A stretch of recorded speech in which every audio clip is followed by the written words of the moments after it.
These fantasy polearms are cool and reasonably practical by the one and only Skallagrim. This is the King's Chasta from Seven Deadly Sins. So that one I'm not familiar with, but it caught my eye because, I mean, first off, it's a polearm. Polearms are generally interesting.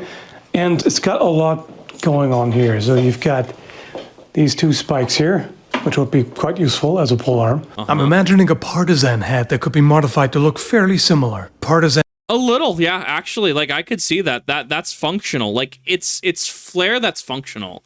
And I like when that happens. It's, what is it, the Dragon Slayer sword spears from Dark Souls? I don't know how practical they are, especially with the angles that they jut out on. This looks cool. And shapes in history were quite diverse, and some of them I would actually call more eccentric than this design. This is actually a design element that I think is quite neat here. So you have the same effect as with a boar spear, where these will prevent over-penetration. So it's just it goes into a certain point, and then you can extract it again. But at the same time, it's also a weapon. And you've got the spikes here to strike with. You've got you can strike with those. That reads to me as you have all that haft is nothing but leverage, and you can use that leverage for those points to come down. Think like your Keon crossguard murder stroke with the longsword, right? The funny where they hold their blade and then they bring it down on their opponent's helmet because it's a puncture tool at that point. I like it. I think that's actually really cool. Kind of disc guards here. Another one of those rings, right? Yeah. So I guess you could hang it somewhere. You hang a charm. Again, I wish I could get into the minds of the mangakas that create some of these stories that these items are based on, because I would love to understand why the ring, aside from just the aesthetics of it. Maybe it is just the aesthetics of it. Yeah. Artists or writers or whatever, they're not necessarily weapons experts. They want to draw things that sometimes look very distinct, very cool. They want unique weaponry for their characters. I think sometimes it's just you want a little bit more shape in there. It's just, if you have a simple blade and you design it, you draw it or you render it or whatever, it may just seem too simple. So then you're just like, what if I put a hole there? Just to, not for any particular practical reasons. In this case, it saves you some weight, but I think that's just quite often what it is you have an additional geometric shape that makes it just more interesting overall. It adds some character. It adds some design flair. I mean, let's take, I don't know, imagine Xenos from Final Fantasy XIV, how he's got his standard katana, right, when you go through the story, but then he's gifted Ame no Habakiri, and it's just, red ornate katana, right, from the Kojin, right? And you now, Gratz, you have now taken and katana, and you have now made it, this super awesome katana that he gets to add to his repertoire, things like that. Things like the Buster Sword. Imagine if the Buster Sword didn't have the little holes in it, which I guess are for slotting materia, right? But Gratz, you have a, you have a Tesla Cybertruck on a handle. Dude, I saw another one of those drive through this week. I every time it just breaks my immersion. It's like, bro, why isn't that car rendered in full? It's so weird. But yeah, sometimes you want to just add character and flair to it. Imagine the Buster Sword as well. Buster Sword as it was in original Final Fantasy VII, right? PS1 era, right? You can see the little holes in the vague shape of it, but you get to Crisis Core Final Fantasy VII, right, the prequel, and you get to see kind of there's lines and stuff on it. You can see there's geometry in there. You can see the cutting edge more, right? And it starts to add character to the weapon. Is it necessarily functional? I don't know. I think that gets into the argument that do engravings make a firearm lighter? I've heard both sides of the argument. From my understanding, it's minimal enough that it doesn't actually matter if you have engravings or etchings on a firearm. It's minimal from what I understand.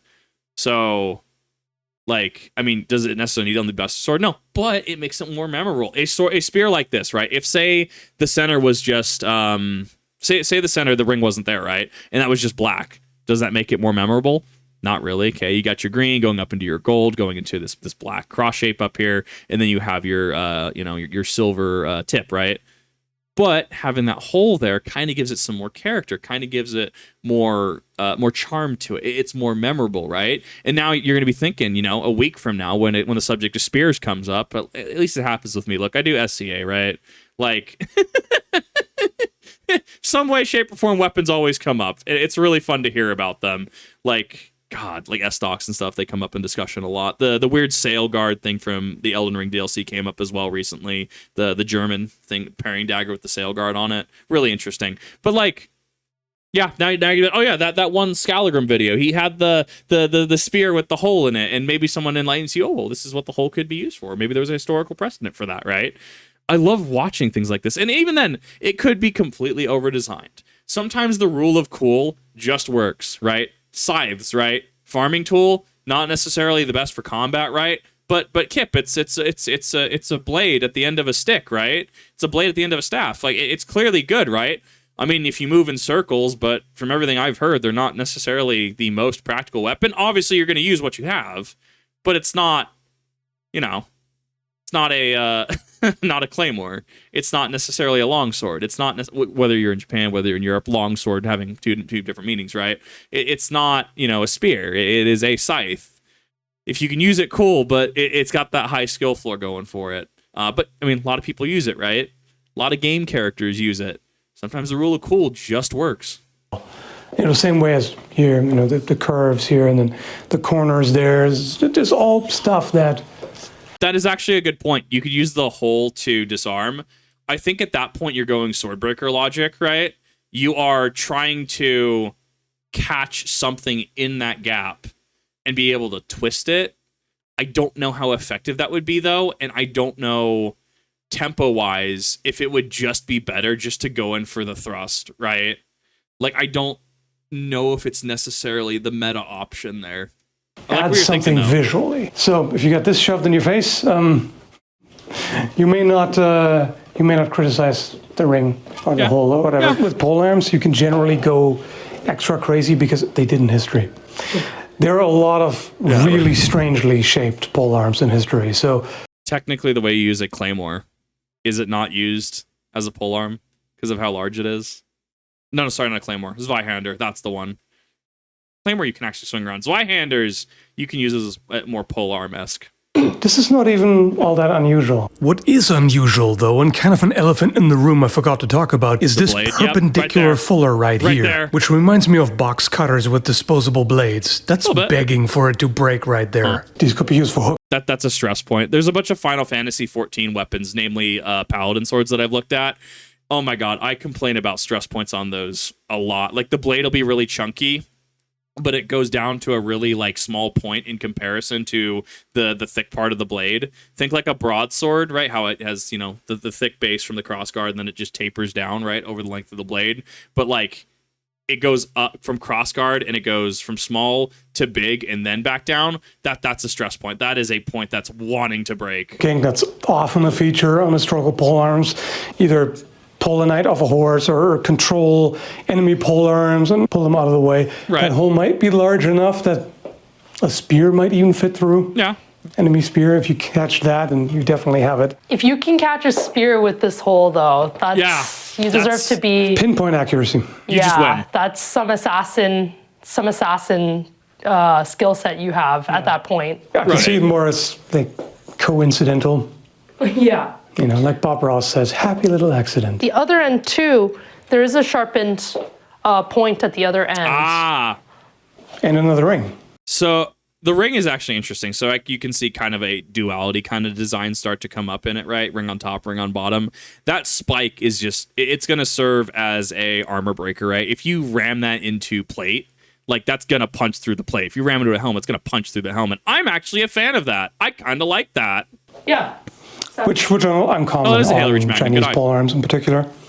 But yeah, that's always a good idea. What it's somebody so good. Without a polearm wants to do is get past it and get to you. So if you have a little backup to poke them with, that's always good. This is from one of my favorite anime. I like it, honestly. I like the design of it. That's something that I absolutely would walk around with. Is it necessarily practical, especially due to that little divot in the blade at the top? Not necessarily in a full combat situation, right? But as a display piece, or even as something that you bring out, you swing around, maybe do. I don't even know if I'd do light combat with that. I think that would scuff up really easily. I think these are more display pieces, but that doesn't take away that they're functional. You could make something like that and reasonably get somewhere with it, which is fascinating. I liked that first one. I like the duality design with the double rings, ring on top, in the middle of the spearhead, ring on the bottom with the little spike at the bottom. Ring might be a stress point, right? Might be a breaking point, but I think that the spike on the bottom was stout enough, and I think it was done in such a way that I think it honestly just kind of works. Series. So if you say that you haven't watched it, I don't know if we can be friends. I'm just Which series is from? Fate? anime series. So I have no idea what this is from. Because Gable, yeah, it's Fate Grand Order. Yeah, I still haven't seen Fate. It's on my list. I'm working on it.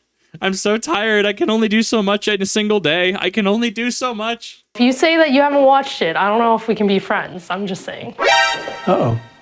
I'm in that boat. I'm in that boat right there. I'm right there. I want to watch it. Don't get me wrong. I like Saber Alter. I think she's pretty cool. I think she's pretty. I haven't seen it though. Oh no. No, I'm just kidding. So I like the flower this design. is from Fate Stay Night. This is one of my favorite anime series of all time. This is Lancer's spear. Mages come together to fight for a prize, which is the Holy Grail. They can summon heroes to fight for them from past, present, and future, and they fight to the death. So it's like battle royale with summoned historical figures. Yeah, I'd love to get your take on this design. Really, the only unusual part here is these thingies here, hooks. Typically, you would only have two on these sides here, not necessarily there. It's nothing terribly unusual. You know, it being all. I like the flare design to this. Like, it feels like it's a natural stopping point where if you try to thrust into something, right? Because you're going to encounter that barrier there. And I feel that the way that it flows out is, you know, one, that kind of pedal design, right? I feel, one, that it could probably disperse things very well, and it's probably actually very sturdy. I mean, mathematically, what? Triangles are the strongest shape, right? So even then, like I've at fighter practice for SCA, I've noticed where some people end their guards, where they'll go for blocks, and I looked at my buddy, the same one that, you know, shoots right through both my gorget and helmet, and I look at him and I go, bro, you're just at a right triangle. Like your sword to where your leg is, you're just a right triangle. Right triangles, they're in everything. Goddamn. But like, I mean, they're kind of more triangular shaped, right? Triangular shape on the top from that pedal design, but also kind of going down. You could argue potentially mathematically that might reinforce a little bit. Where the haft flares up and meets this, I wonder if that might be a break point. I think it is solid enough that it's not going to matter. But even then, how the four different little pedals are spread out at the top, I think that's going to disperse any sort of force very well. I think the fracture point here is going to be the blade. I don't know if it's stout enough. I don't know what it's made of. If for a practical version of this is something though that I would feel comfortable using. The blade might be a little too thin. I kind of like how jagged it is at the top. Maybe help with slicing. Honestly, this kind of goes hard though. Metal, it could be lighter, but some polearms are pretty heavy, so. I like them So heavy. for me, I like 'em when thick. I've used spears before in the past, I can point out that this spearhead is a lot bigger than the standard spearheads that Yeah. I've personally Yeah. used. With it being heavier on top, it makes it very difficult to control. So when I've used spears in my training, exactly, extends your reach. Exactly. Yeah. So The interesting thing about spears, and I actually do this with my longswords, to see how Skallagrim is right here. So hypothetically, depending on what format you're doing, right? So for SCA, right, we're usually touch, right? Especially in rapier, touch, you're good, right? You could hypothetically say this was, you know, rubber, right, instead of the actual blade. You could use your backhand to shotgun the spear forward. Skallagrim's front hand is now holding the butt end of the spear, and imagine how much reach you now have on your opponent. You can shotgun that spear out, touch your opponent, and take that win. I've had it done to me multiple times. God, spears and I don't get along. I like them. They're pretty. God damn, I hate fighting them with a longsword. But I like the design. I like it. And I think that, yeah, like it feels heavy. It feels like it's got some weight to it. But because it's longer, I wonder if instead this is meant to be used as more of a slashing implement. Obviously, you have the ability to thrust, but the jagged edges lead me to believe the inherent design in this is to be a slashing weapon. there you go. He's done some spear training before. But yeah, so you do want to control it almost like a whip with the way you're using the spear, because you can essentially have your opponent guessing where you're going to strike. Yeah, oh, this one's really That's heavy thick. compared to Yeah. anything I've used. So the idea is that you can control the way, oh man, I can't even do it with this. The idea is that you're That's drawing weight circles training. on your stomach with the back end of the spear. Uh-huh. And then that makes the tip of the spear, though, unpredictable in terms of where you want to eventually strike. What I find interesting with the way they designed this, though, is this vine-like design on the handle. That's the part I don't like. It makes the grip feel kind of awkward sometimes. I wonder if that changes. I'm trying to think about if I put on my gauntlets, or if I have some thick material padding, right? Or Skallagrim puts on what I dubbed the Darth Vader gauntlets, right? Dude, they're so good. Whoa. One of the SCA members said hasn't. They're so good. They're so thick. They actually just work. I wonder if you're going to be able to feel those impressions through them, or if it's going to help you keep a hold of that weapon, right? Think like you have I don't know. How do I word it? Think if you have a pipe, right? And that pipe is just smooth, right? Could be PVC, could be steel, metal, iron, whatever, right? And you have that pipe and it's smooth, right? You can just kind of, move around. It kind of maybe fly out of your hand, right? Especially if it gets wet. So what happens though if you start having some sort of like etchings on it, or what happens if you have some sort of like the really tiny bumps all over that doesn't make it shiny, but it makes it so that way when you hold it, you can actually grip it, right? To get that friction on there. I wonder if that could serve a purpose with gauntlets. So I wonder if that's kind of some of that design logic in it. Obviously, it's going to be pulling from Fate, right? I mean, rule of cool we just discussed with the last one, right? This is interesting, though, and I wonder if something like this could potentially have a use case, or if it's just flowery and ornamental. But yeah, this is a part of the design of the original spear from Fate. Which, it looks nice, but my problem with that is it makes it really hard to use sliding thrusts, because normally you allow it to slip through the main hand. Yeah. There's just so much friction here. I can't do that properly. So that is something that I do not like at all. But other than that, even the weight it's not even that bad. Like, I've definitely had. I feel like you definitely forego the extra range.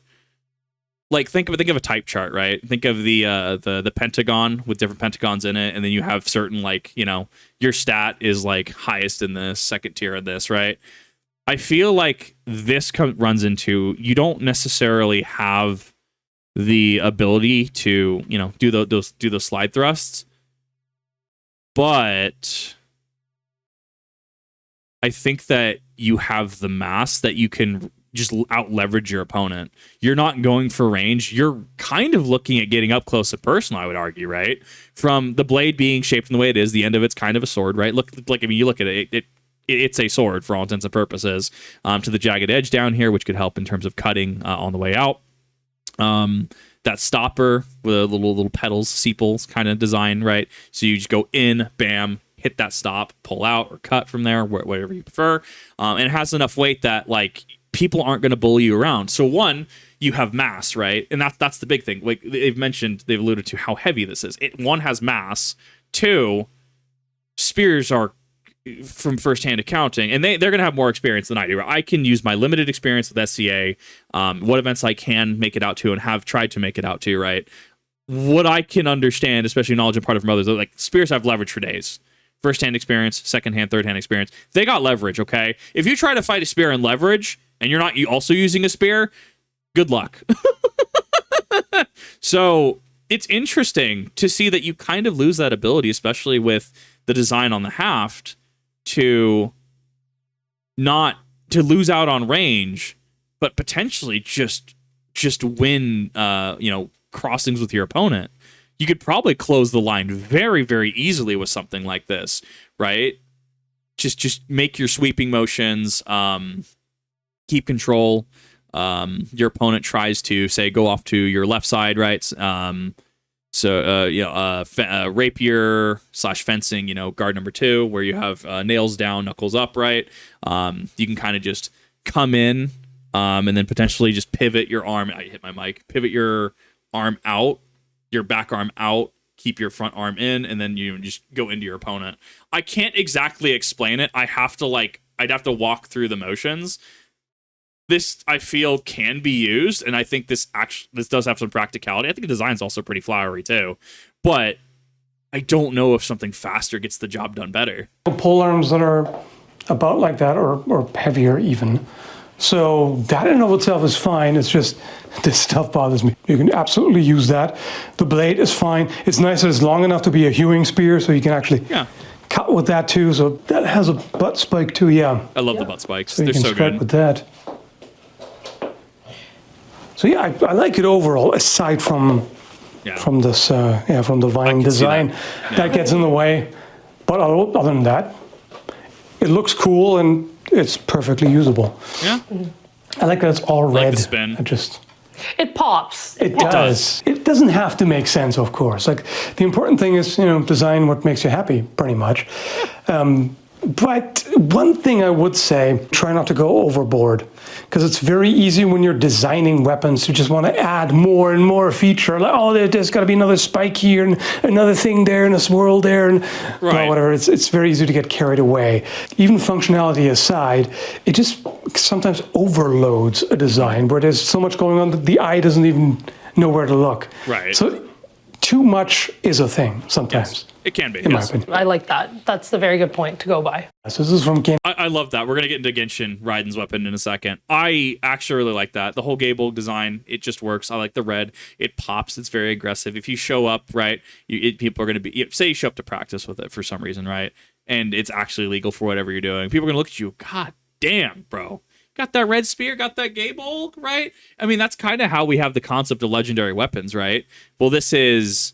the Masamune, Munamase, because they were made by a Japanese swordsmith, or the concept that we see in fiction a lot of. Well, this is the steel sword of badassery, right? And this paladin in an age long by used this exact blade, or even something like Lord of the Rings, right? Shards of Narsil, right? Narsil being a blade made by both elven and dwarvish smiths, right? And reforged into Anduro, Flame of the West.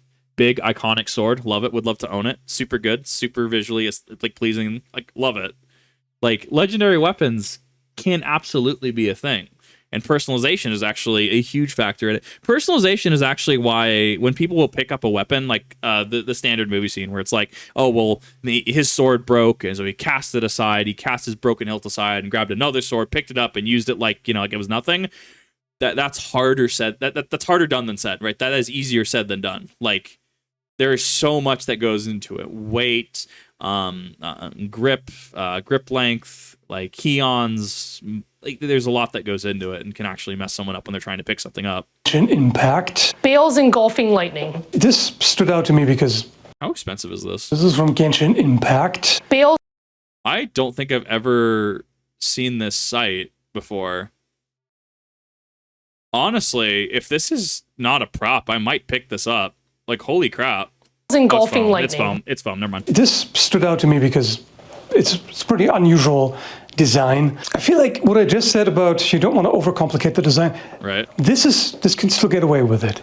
There's a lot going on, but it's not too terribly much. No, it's not. So you have the haft, you have the blade, and you kind of have these ornamental pieces where the haft and the blade meet. And because it can be complex, right? But because it's minimalistic, I think that's where it gets away with it. It's fun. I would use this as a cosplay prop piece. Nothing more. Because really, if we take this off, if we just look at the basic shape, this is a Naginata shape. So overall, it's pretty recognizable. And then they just added this. They added some embellishments here. Obviously, ornaments were common in history. Yeah. They often like to decorate things. Well, look at the Kabuto Wari, right? Even if you're just playing for honor, right?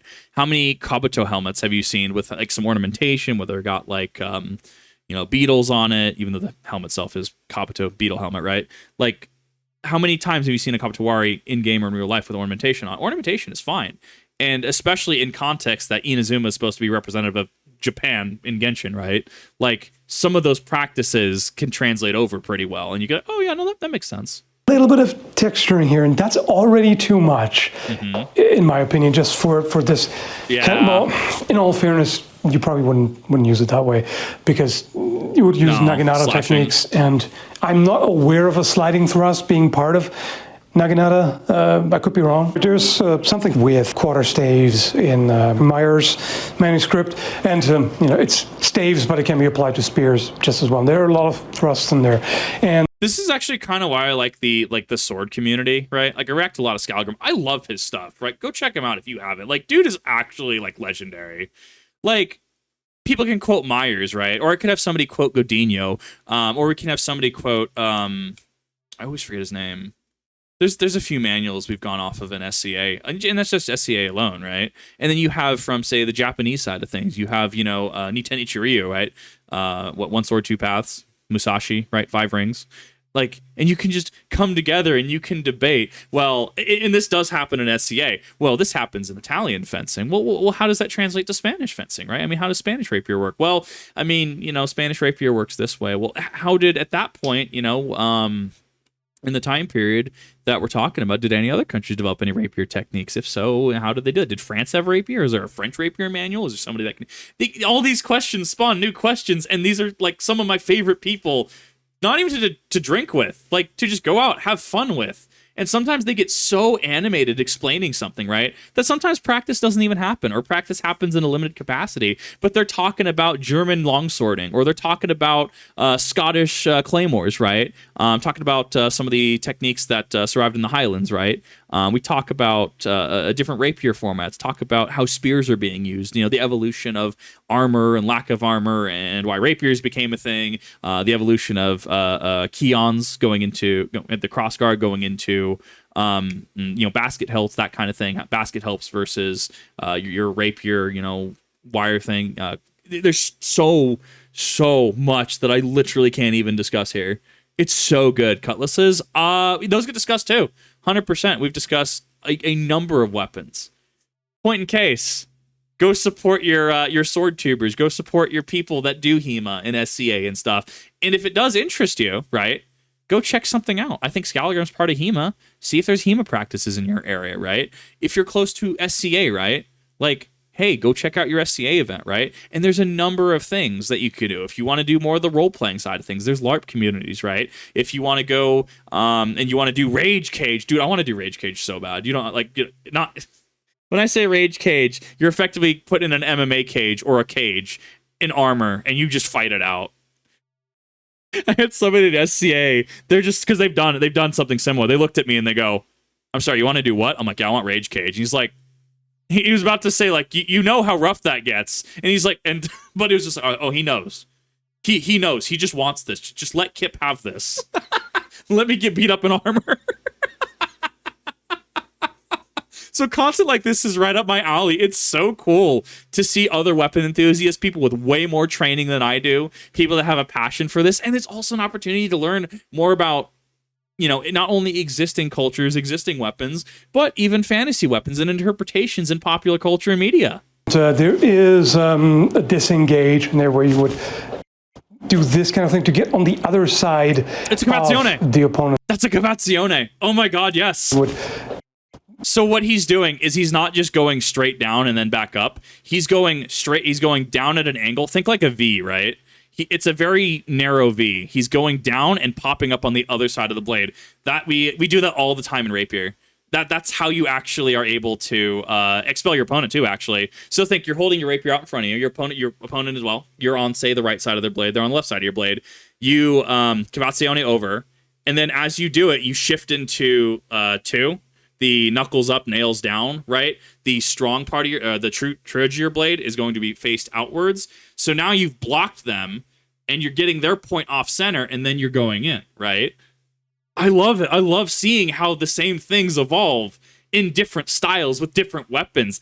That's cool. Do this kind of thing to get on the other side of the opponent's weapon. For example, assume that the haft is on this side. So I disengage and knock it aside. That's and an then expel, yeah. come in. Exaggerated, it would just be this.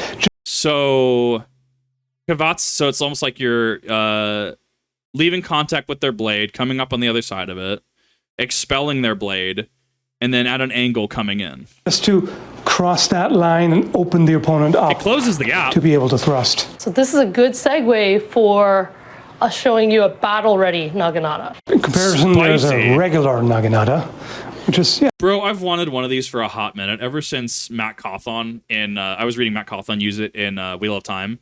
Bro, these things are right up my alley. They're so cool. you can see it's essentially the same thing, just simpler. There's just less going on. There's a tsuba here instead of the larger guard. This would, I think, We had that discussion actually at SCA. We had the discussion the other week. We haven't met the past 2 weeks just because it's super hot, right? We have to take safety into consideration, even in light armor or minimal armor. It's just too hot in Idaho, right? Especially between the hours of 2 p.m. to 8 p.m. But no, we had a discussion like, how did the Suba evolve? Why is the Suba like this? Why that? Where the rest of the world has Keons and we have basket hilts and we got sail guards. Why specifically did the Suba evolve? And there's a variety of answers that end up popping up. I think it was how. I think part of the conclusion we settled on is how low profile it is, because try to carry a longsword around, right? Sometimes the Keons knock into you. It's a little hard to walk around with on occasions, right? So it's more of a low profile. Potentially the material that's made out of might have been more plentiful, right? Japan, island nation, not access to a lot of resources. However, wood, other specific things that you can make Suba out of, right? Cool. Probably makes sense from a logistics standpoint. And I mean, would you necessarily need a full crossguard when you're going against other longswords? Obviously, in the West, we call them katana, right? But, as Musashi refers to it in the Five Rings, longswords, because that's what they are. They are long swords, just in Japan. That was an interesting conversation. be lighter than that design we just looked at, just because it's smaller. And It's not of course, overloaded. that works just fine. I gotta work with the I space love these here, cases. but yeah. This has the kind of shape that That's hot. I prefer. It's oval, basically.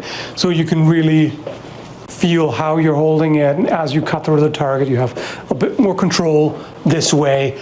With a spear, it doesn't matter so much. It can be round, but that's usually, for a polearm that you want to cut with, you generally want something oval or Right. otherwise Right. Makes sense. wider than its thick, basically. This is one of my favorite weapons historically, just because of the historical significance of Naginata and how a lot more women. When any of this applied to the Gurkha's kukri, I mean, the kukri, you have to understand, is a one-handed hacking weapon, right? I personally have not fought with a kukri. When I see a kukri, I'm thinking like what I've seen from Resident Evil 5 cutscenes and stuff, where it just wants to hack. I would have to look at a professional or look at footage of a Gurkha training with it, right? And to see what they're doing with it. And I'm sure I could point out what they're doing, or at least try to understand what they're doing. Like, I don't really see a need to do the cavazione kind of thing, right? I don't see a need for them to pop it up on the other side of their opponent's blade.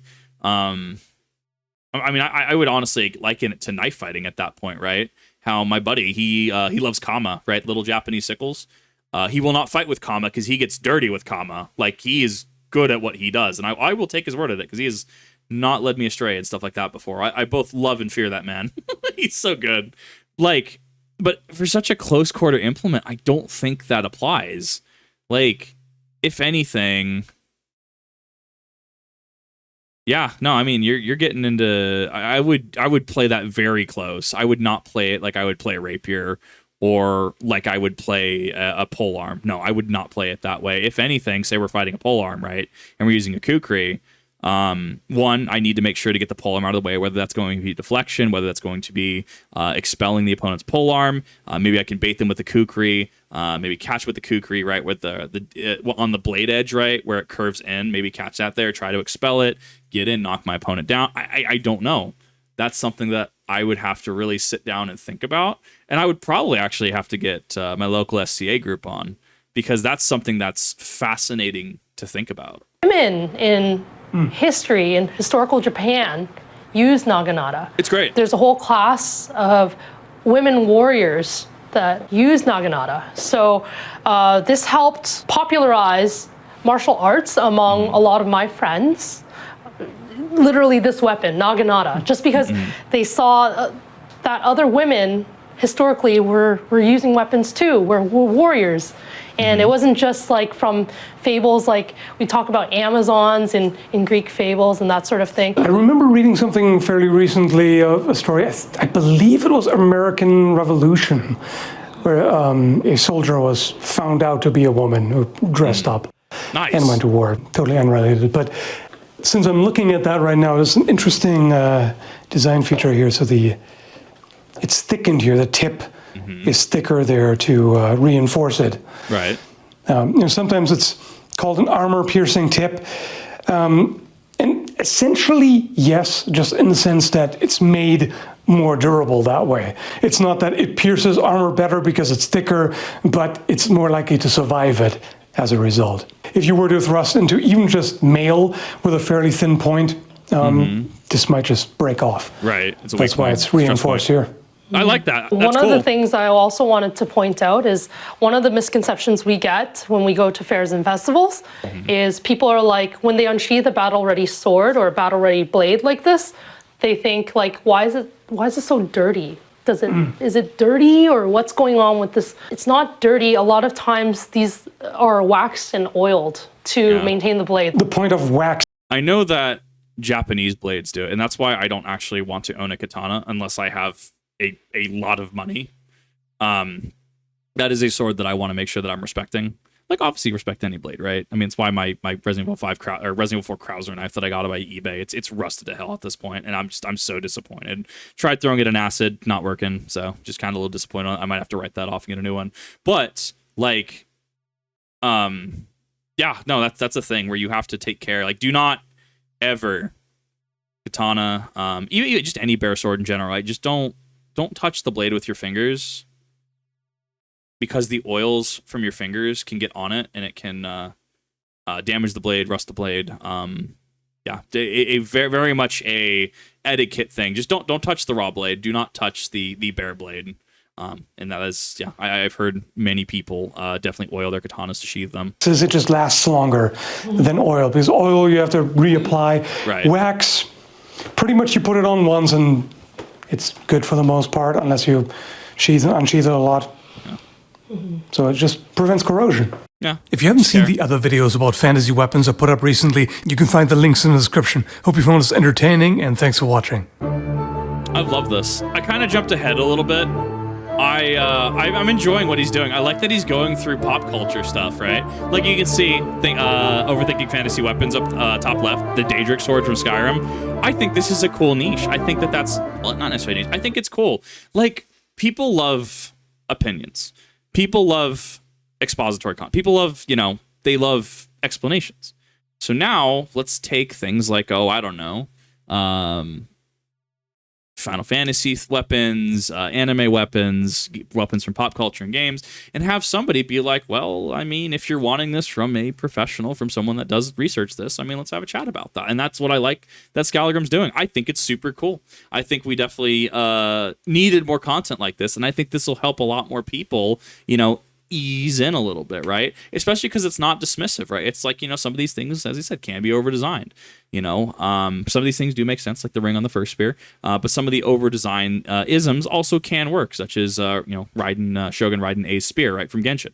So awesome video, awesome job from both people here. I have somehow turned this into a 38-minute video. I'm so sorry. I see weapons, I see sword, I see things, and I start talking, and I don't shut up, and I'm so sorry. But thank you everyone for watching. I definitely do appreciate it. If you haven't checked out Skallagrim, definitely go ahead and check out Skallagrim. I'm going to see if I can find the other party's information. And if I can find the other party's information, I will post it in the description. I don't know offhand. I can't see them, but I will try to find that. If I was successful, you'll see it down there. If not, definitely please open this up to anybody, Skallagrim as well. Anybody. Definitely correct me where I'm wrong. I want to make sure that anyone who's in a video that I do make sure to be is credited where I can. So thank you, everyone. I really do appreciate it. Yeah, have a good one.